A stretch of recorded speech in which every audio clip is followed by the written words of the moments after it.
The Suicide at the Samaritane. On April 7, 1858, at around 7 p.m., a well-dressed man of about 50 years of age appeared at the establishment of the Samaritane in Paris and ordered a bath to be prepared. After 2 hours, and surprised that the client had not called him, the steward on duty decided to enter his room to see if he was indisposed. When the steward entered the room, he saw a hideous sight. The wretch had slit his own throat with a razor, and the bath water was saturated with blood. Since the suicide's identity could not be verified, the body was taken to the morgue. This man's spirit was evoked at the Parisian Society 6 days after his death and gave the following responses. Evocation. Response by the medium's guide. Wait, he is here. Where are you right now? I don't know. Tell me where I am. You are at a meeting of people who study Spiritism. We mean you well. Tell me if I am alive or not, because I'm suffocating in this coffin. Even though his soul had separated from his body, it is still completely immersed in what might be called the vortex of corporeal matter. His earthly ideas are so acute that he thinks he's not dead. Who urged you to come to us? I feel relieved. What drove you to commit suicide? I'm dead? Me? No, I'm in my body. You don't know how much I'm suffering. I'm suffocating.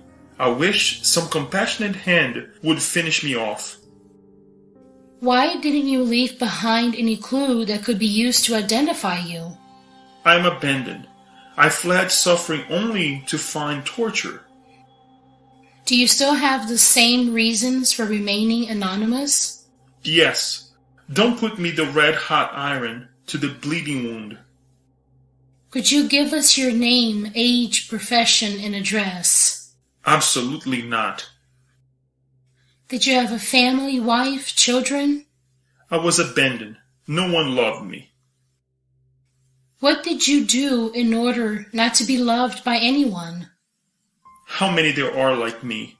When no one loves him, a man can feel abandoned, even in the midst of his own family. When you were about to commit suicide, didn't you feel any hesitation? I was eager to die. I expected rest. Why didn't the thought of your future make you give up your plan? I didn't believe in it at all. I had no expectations. The future means hope. What thoughts came to you as you felt your life slipping away? I didn't think. I felt. But my life hasn't come to an end. My soul is still connected to my body.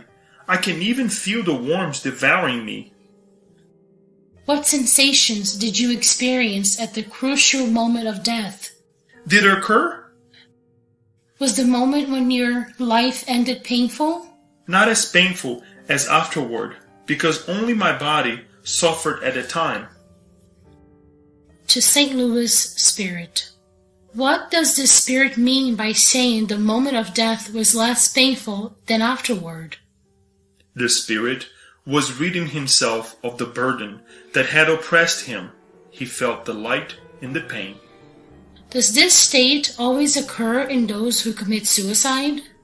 Yes. The suicide's spirit remains connected to the body until the time his life was supposed to have ended otherwise.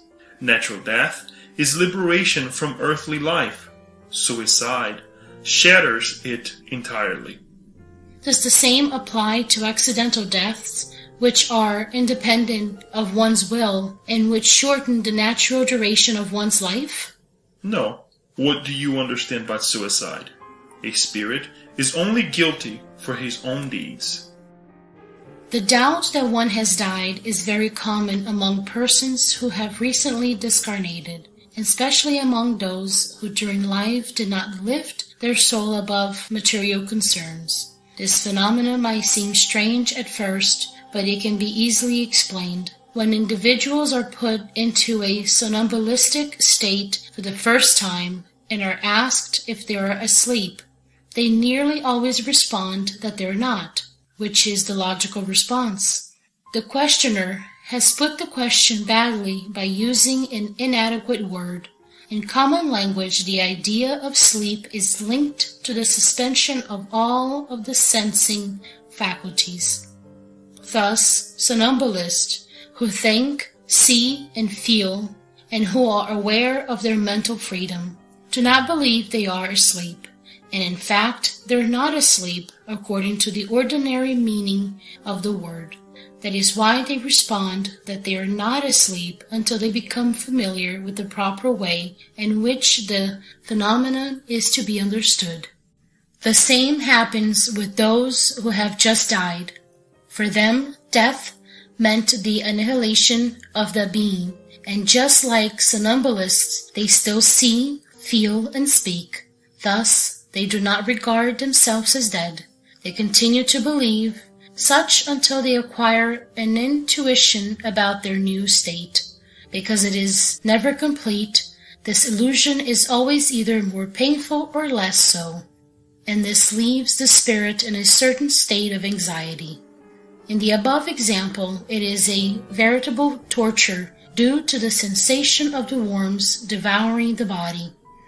This experience will last for the length of time which this man would have lived had he had not shortened his life. Such a state is common among suicides, although it is not always exactly the same, but varies in duration and intensity according to attenuating or aggravating circumstances. The sensation of the worms in the body's decomposition, it is not just limited to suicides, but happens quite often among those who lived the material more than the spiritual life. In principle, no wrong goes unpunished, although there is no absolute and uniform rule about the means of punishment.